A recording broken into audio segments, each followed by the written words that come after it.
માતેલા સાંડ સમા ડમ્પરોનો આતંક, number plate વગર overload વાહનોથી Vadnagar highway પર જીવનું જોખમ. વેવેઈ ચોકડીથી વડનગર માર્ગ પર બેફામ ડમ્પરો સામે સ્થાનિકોમાં રોષ. તંત્રની કામગીરી સામે ઉઠ્યા સવાલો.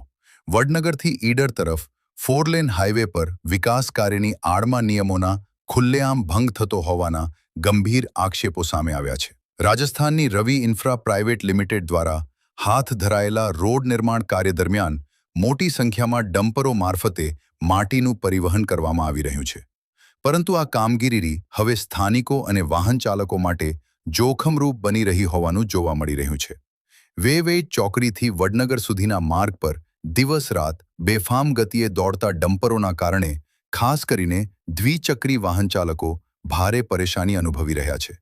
અનેક ડમ્પરોમાં માટી ઉપર તાડપત્રી ઢાંકવામાં આવતી નથી, જેના કારણે રસ્તા પર ધૂળ અને રેતીના ગોટે ગોટા ઉડી રહ્યા છે. પરિણામે પાછળ આવતા બાઇક અને એક્ટિવા ચાલકોને રસ્તો દેખાતો નથી અને અકસ્માતનો ભય સતત સતાવી રહ્યો છે. સ્થાનિકોના જણાવ્યા મુજબ ડમ્પરોમાં ક્ષમતા કરતાં વધુ માટી ભરવામાં આવી રહી છે. ઓવરલોડ ડમ્પરોમાંથી રસ્તા પર માટી પડતી હોવાથી માર્ગ પણ જોખમી બની રહ્યો છે. ધૂળના કારણે આંખોમાં બળતરા, શ્વાસ લેવામાં તકલીફ અને વાહન ચલાવવામાં મુશ્કેલીઓ ઊભી થઈ રહી છે. આ સમગ્ર મામલે રોડ કોન્ટ્રાક્ટરનો સંપર્ક કરવામાં આવતા તેમણે ડમ્પર ચાલકોને લેવલથી નીચે માટી ભરવા સૂચના આપવામાં આવી હોવાનું જણાવ્યું હતું. જોકે હકીકતમાં આ સૂચનાઓનો અમલ થતો જોવા મળતો નથી. સ્થળ પર ડમ્પરોની અવરજવર અને તેમની સ્થિતિ જોતા કંપનીના દાવા માત્ર કાગળ પર જ સીમિત હોવાનું સ્પષ્ટ થઈ રહ્યું છે. સૌથી ગંભીર બાબત એ છે કે કેટલાક ડમ્પરો પાછળ નંબર પ્લેટ વગર જ હાઈવે પર દોડતા જોવા મળી રહ્યા છે. જો કોઈ અકસ્માત સર્જાય અને ડમ્પર ચાલક સ્થળ પરથી ફરાર થઈ જાય તો તેની ઓળખ કેવી રીતે થશે? આ સવાલ સ્થાનિકોમાં ભારે ચિંતાનું કારણ બન્યો છે.